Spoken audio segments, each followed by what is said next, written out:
Welcome to the Board Blueprint, the podcast dedicated to helping professionals navigate the path to boardroom success. I'm Cameron Clark, an aerospace engineer, board advisor, and passionate advocate for connecting ambitious leaders with the right opportunities and networks to achieve their goals. Today, we're diving into the inspiring journey of Naresh Revula, a seasoned board advisor and expert in M&A, scaling businesses, and making impactful contributions across industries like aviation, renewable energy, and tech. Let's explore his insights and strategies for breaking into the boardroom. Welcome, Naresh. How are you? I'm doing wonderful, Cameron. Thank you so much for your kind words. Of course, I only speak the truth. Thank you. So again, thank you for agreeing to get on the show. I want to give people a good view of who you are, where you've come from, and what it is you're doing, because I think many people can learn from your journey and your aspirations and vision. So let's get into it. Can you discuss your journey to the boardroom? What made you interested to begin with? Yeah, sure. It's very interesting to share my journey in terms of why what aspects actually motivated me to start my board journey. So throughout my career, in my professional career, I have accumulated wealth of knowledge and experience working with Fortune 500 companies, and I had my own startups during the COVID. And I also, throughout my journey, I also helped multiple other businesses in various industries, including fintech, food tech, insurance tech, and automotive tech, and so on. Um, Throughout that knowledge and experience, I realized that there is a little bit more I can achieve, and that intrigued me to pursue and recent venture into my M&A journey. And that realized that my expertise can help businesses to buy, scale, and exit. That motivated me to pursue the board positions because, as you know, approximately 70 to 80% of the businesses which are on the planet are small to medium scale businesses which are generating less than $10 million of revenue. And the kind of experience which I had, I am pretty sure that I can give wealth of knowledge and experiences to these companies in order to grow. As you know, another aspect of the small to medium scale businesses is we are in an era where most of the business owners are at the retiring stage and they don't have any legacy. And that's where it motivated me to help and take this as my personal goal in order to help as many businesses as possible and have a legacy plan for all these business owners. Wow, you gave me a ton of information to unpack there. So let's get into it a little bit. Let's tease it apart to help everybody understand what it is that you do, you're interested in, and how you got to where you are. Right. So you listed off. You started off by listing off a bunch of technical industries. So right away I'm blown. Wow, Naresh has his hands in everything, and it's all technology. But so let's talk about that just a little bit. How did you get into those areas, and I guess what it is that you do at a high level? Yeah, sure. So one thing is that maybe I will start a little bit longer journey of mine. So during my graduation time onwards, I have more passionate about the business and how can we start the business, and how can we grow the business, and how can we exit the business. So I'm more intrigued and interested towards the businesses. And from the beginning, my ultimate goal is to help the business and be in the business world. And that's where I started even though I started as a software testing employee during my early career, I step by step get into the place where I am in terms of continuously learning. I would say, if someone asked me what did you study or something, I would say that I'm a lifelong learner. That is what I would put it myself. Excellent. So you're just passionate about learning, you're passionate about helping, you're passionate about scaling businesses. Let's talk about so I imagine, to do all of that, right? As a passionate learner, or a lifelong learner, as you put it, you're doing a lot of informal networking. Right. So how did that help you secure your first board seat, and what lessons can others take from that?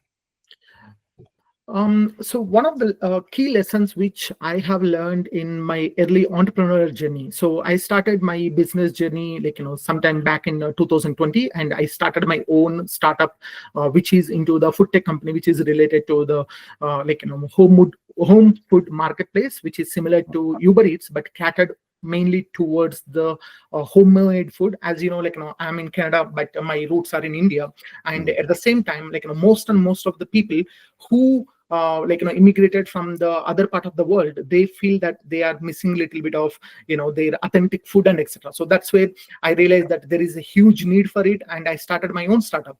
But when I started my startup, there are so many things which I have learned throughout my journey. But one thing which I understood a little bit late is the power of networking.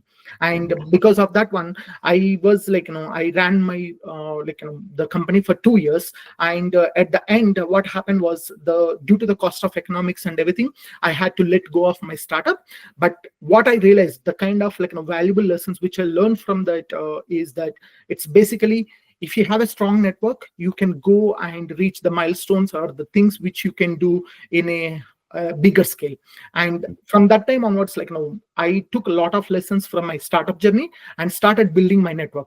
So I was after my startup, I was part of multiple marketing networking groups. And then I joined multiple mastermind group. One is in M&A, and then one board of directors, and also some informal community meetups. So I became part of more and more involved within the network, where the business discussions and the business the people who are more ahead of their journey in the business world, that's where I started building a strong connections within the business world. And that is completely marvelous. I mean, I think the kind of network which I built in the past 2 years is completely different from what I have built from throughout my journey. So these official networks, anybody who is actually starting their journey, the first and foremost thing they have to do is building their personal networks.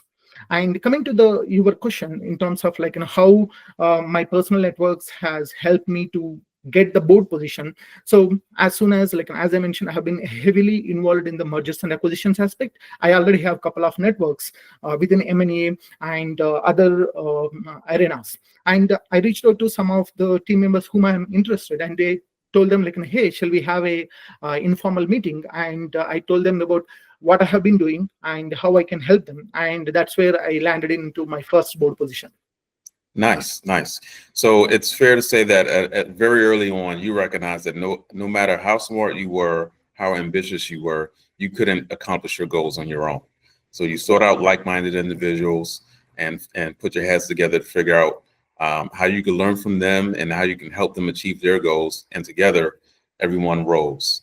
Exactly. Right. Awesome. And so you mentioned M&A. All right. All right. How is it that your experience in M&A helps businesses and partnerships with scaling through board service? So one of the thing is that, as you know, most of the business owners, everybody, as I think from the past 10-15 years, a lot of startups came into the picture, and lots of people, they start their businesses, and some people are able to scale quickly and some people are not able to scale quickly. One of the major difference between the people who succeed in their business and the people who are struggling is, there are four to five different aspects of them. First and foremost thing is definitely the partnerships. It's not only just about one single business, but how well you are connected with your ecosystem and all the other business owners and all the other people within your community, and also at the global level. That is one aspect. And the second thing is that most of the business owners, you might come across, or maybe the people whoever is watching, they might have come across some people, they started their businesses by suddenly they have started and ventured into the business world, but they are struggling to understand the fundamentals of the business. The business world is completely different. So I was having multiple conversations with multiple business owners.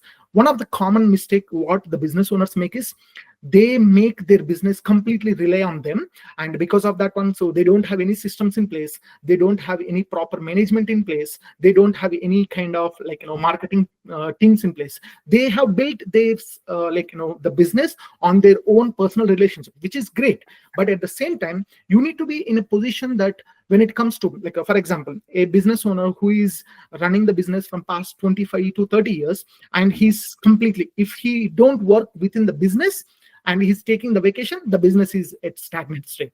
In that case, what happens is, even though they have worked diligently from the past 30 years, they are unable to come out of it. And at that point of time, the major issues what business owners are facing at this point of time is they are unable to sell the business. So I think, if I'm correct, so I read somewhere that approximately around 5,000 to 10,000 baby boomers are retiring every single day in US itself, because those business owners, they don't have the legacy and they don't have any proper transition plan for their business, and they are struggling to sell the business because they were not able to find out the buyers which are suitable for them. And I realized that I think the business owners, so starting a business and growing the business is completely different ballgame. And when it comes to the mergers and acquisitions, the sale transition plan depends upon multiple factors which these business owners are not aware of it. So that's where I realized that I need to educate them and at the same time help them in order to do the transition. Wow. So you're like a Sherpa, right? You're guiding business owners to their desired exit. Yeah. And so, if I could just summarize what you just said, business owners, have built, sustainable businesses, probably even really profitable businesses. They're really busy, but it's not just a business; it's a job to them. And because it's a job, they can't exit without the business falling apart. And so, your expertise in that mergers and acquisition allows business owners to position the business for sale or acquisition. Yeah. And then get them out. So, with that being said, how do you guide business owners in fulfilling their strategic goals through your board contributions? What are some of the tactical things? Yeah, so I think I have been working with multiple business owners at this point of time. So there are two aspects which I have been working on. One aspect is basically I'm in the process of acquiring the businesses for myself, and at the same time doing some kind of a business consolidations within three different sectors, which is aviation, renewable energy, which is solar industry, and the third one is tech industry, because my background is in tech. So in these three industries, I have been focusing on in terms of acquiring the businesses and at the same time doing some business roll-ups. Apart from this, what I have realized is the business owners, even though I'm targeting these three industries, even these three industries, most of the business owners are struggling to sell their business. There are two major factors why they are not able to sell the business. One is they have the higher expectations without any logical reasoning towards how they can value their business in order to exit. That is one thing. And the second thing is, it is not their mistake that they don't have the proper information, and whatever the information they are actually getting, it's misguided information. And I decided that, okay, so I know the process, starting a business or closing the business in terms of doing the M&A transition phase. I realized that I need to go and help them by joining them as a board of advisor in terms of standardizing their systems, standardizing their processes, and also having a clear expectations. Just to give you a little bit of statistics, 70 to 80% of the businesses which are listed for sale will never sell. If suppose someone who might be looking or wondering, they can directly go to some experience, maybe a broker who has 2 to 3 years of experience. They can directly go them and ask them what is the stats about business sale process looks like, and they will directly tell you that around 70 to 80% of the businesses which are listed for sale will never sell. And I recently had one very unfortunate event, and which I also talked on my LinkedIn as well. There was a business owner who is actually been in the business from past 15 years. Okay, and the business owner had a family emergency, and he has to sell the business as quickly as possible. And what happened was he reached out to a mediator, the business broker, who is also new to the industry and etc. And because the business brokers, most of the people, they work on the commission base, and how the transition works. He said that your business is this, so you can get 5x or 6x of what you are actually looking for. Usually the business, if they have everything in place, then there is a possibility of getting that possibility. But what happened was the business owner got a little bit of I mean, the business broker has provided some kind of a motivation and inspiration to the business owner that you can easily sell it. But Right. because the business has a lot of problems, there is no systems in place, and they were not many things have been set up within the business, and the business is completely dependent on the business owner. The business owner was unable to sell it for 7 months, even though he had an emergency. And after 7 months, because of unfortunate issues, he had to shut down his business. And what happened was, I was very active on my LinkedIn in terms of educating and providing the insights about how a business owner can educate himself with the business transition process, and also how they can utilize the various strategies to increase their business valuation and growth. And he saw my post and everything. He reached out to me and said that hey Naresh, I just wanted to have a chat. I said oh yeah, sure, definitely. And at that point of time, he was sharing this, but unfortunately, it's already, the damage has been already done. Right. And I was not able to help them. But it's a kind of it is not only that one particular person, but I come across quite a few number of stories like this, where the business owners are unable to sell it because of the unreasonable expectations and the hope, which because of lack of knowledge, I would say.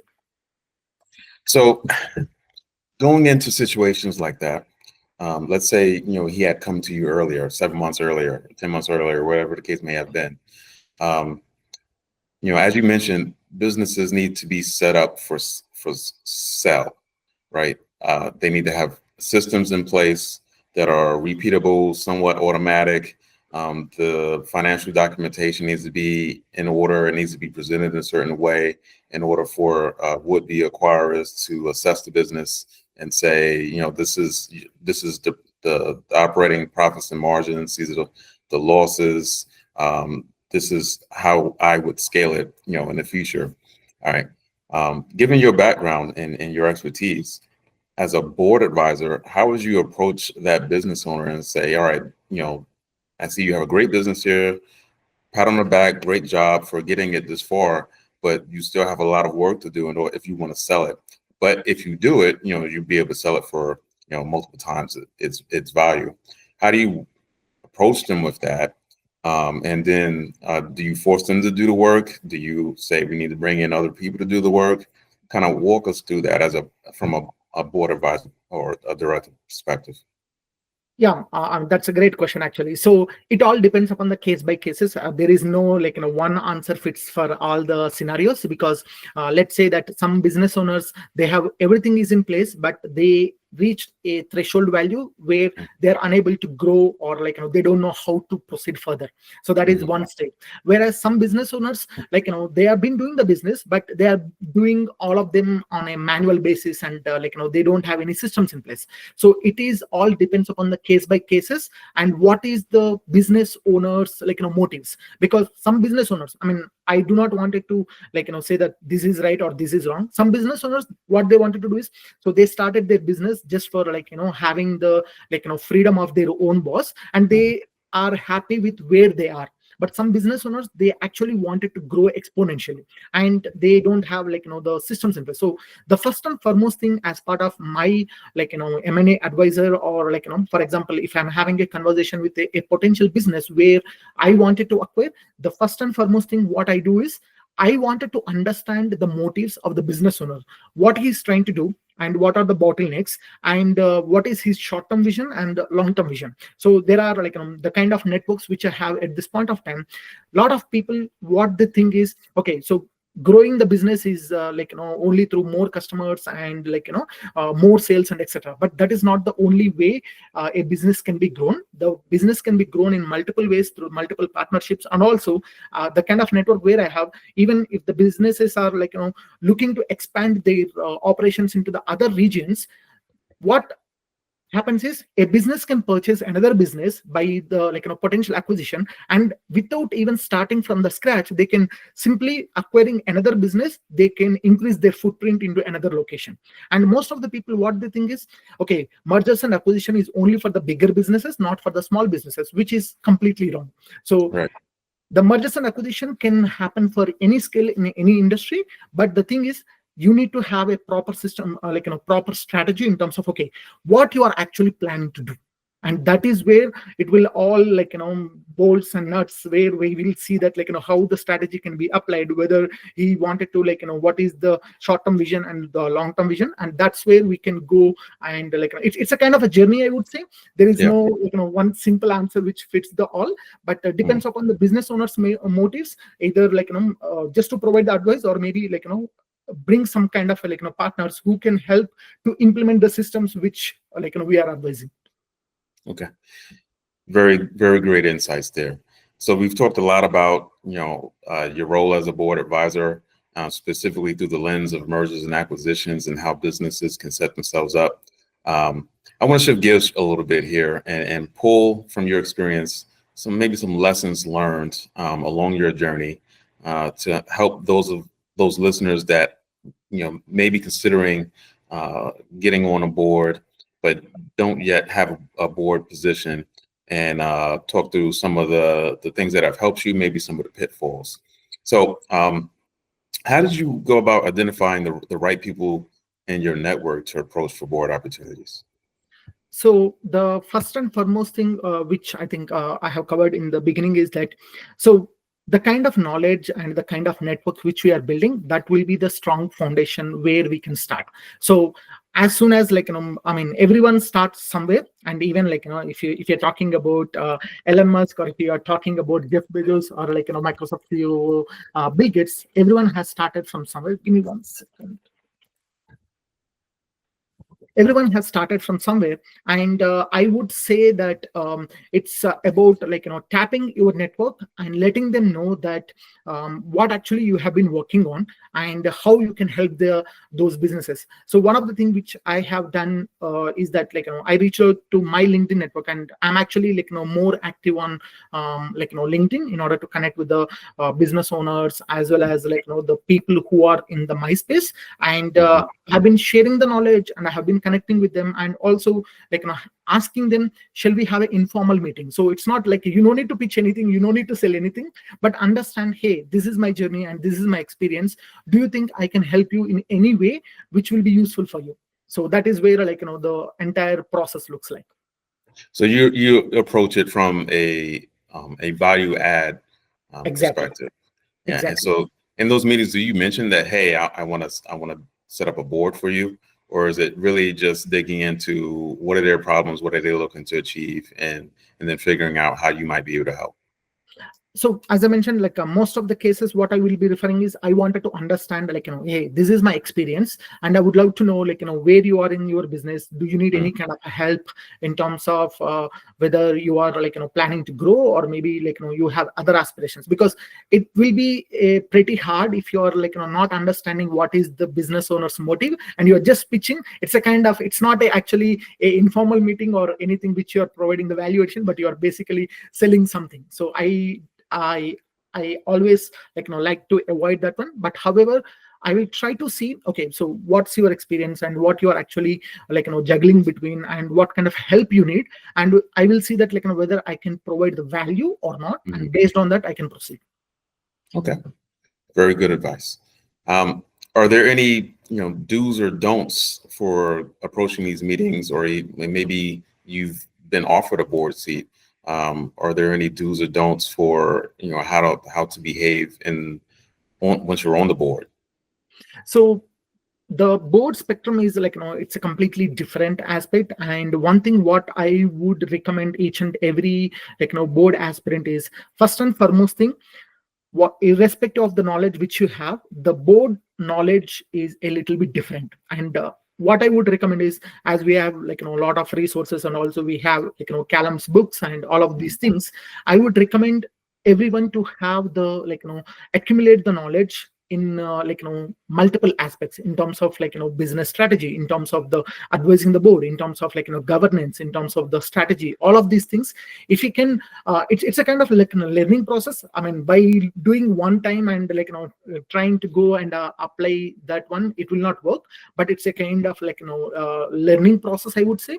So the one thing is that if you are not understanding the ecosystem of the board environment, it will be very difficult. And whomever you are approaching, they might not be interested in order to give you the opportunity. Instead of that one, try to equip yourself with the required skills and the required knowledge, and reach out to the business owners and see, hey, I have this skill set and I have this much of experience, and I am also connected with a group of board of directors and board of advisors. I can bring, or create a board for you in terms of elevate your business to the next level. I think that's where is one of the key factor, I would say. Because most of the business people, either they don't have they're not active on LinkedIn, or maybe they're not active on the social media platforms, or maybe they don't even, they have something on their profile but they're reaching out with the business owners. They definitely look for we are living in a digital world, and by looking at something, people can understand whether you are authoritative person or not. So I think those are the do's and do nots, I would say. Very good. Very good advice. You mentioned, we're living in a digital world. And obviously the digital world is constantly changing, obviously with the advent of AI and what have you. What trends do you foresee shaping the boardroom? So one of the major thing which will be shaping the not only the boardroom but entire business, I would say. So when I'm having the conversation, I think from past 6 months, or not, I won't say 6 months, but from the past 3 months, even though I'm using the chat GPT and some of the AI tools from long back, even I was not keeping up with the speed, because AI is changing rapidly. Every week there are new products, new tools are coming into the picture. And what I did was, from the past 3 months, I started involving on a little bit more in terms of so okay, so there is a tool. Most of the business owners, or most of the people are, even though the AI is evolving super fast, the kind of adoption is not that much great. It's some people who are in the bigger giants, they are actually using the AI, but small to medium scale business owners, they're still not either they are skeptical about it, something like crypto or NFT, they're not adapting that one, or maybe having some kind of fear of these things. I would recommend is that AI is not going anywhere, because it is actually completely transitioning, or it is completely changing the way we work, the way we think, the way we act. So these three things are actually completely reshaping because of the AI. If you think AI as your a personal assistant, it can help you to improve your productivity 100 times. If you think that AI is your enemy, then you might not progress, and your competitor will be taking the advantage of AI, and they will be propelled into the future. So one of the things I was helping some of the business owners the last week and before last week is that I created a system in terms of literally offering AI employee to the business owners.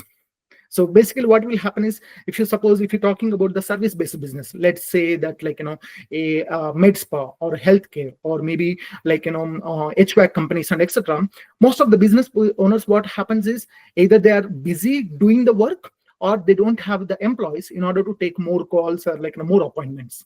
What I did was, right now we are actually deploying the AI employees to these business owners. So what happens with these AI employees is, first of all, these AI employees, they do not take break, they do not take the vacation, and they are not frustrated. They are always active 24/7, and they will be happy to take the inbound calls, and they can directly go and book an appointments without missing any kind of appointments to the business owners. Again, there are so many use cases are there, but just to give a little bit of glimpse, if the business owners who are taking the advantage of AI as their personal assistant or maybe growth mentor, these businesses can thrive in the next 3 to 5 years. But if the business owners are thinking that AI is enemy, then they will be not going super fast. Wow. So that was way more than I was hoping to get out of the answer to that question, but thank you so much. I think I'm going to have to go back in the show notes and really unpack all of the gems that you just dropped on everyone.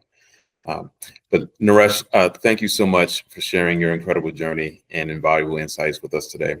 Your strategies for leveraging networks, navigating board dynamics, and creating value across industries are truly inspiring. Thank you so much. Before we wrap up, where can our listeners connect with you or learn more about your work? So my best way to reach out to me is LinkedIn. I'm very active on LinkedIn, and my LinkedIn is Naresh Revula. They can just go ahead and type my name. It's on the top of the list. Even if you go to Google and if you type my name, Naresh Revula, the first result is mine. So you can easily connect on LinkedIn. How about that? You not too many people can claim to be unique in a digital world, especially on LinkedIn. So, For sure. Reveler, everyone. Thank you so much. To our audience, thank you for tuning in to the Board Blueprint. If you found value in today's episode, please subscribe, leave a review, and share it with someone on their path to the boardroom. Until next time, keep building your blueprint for success.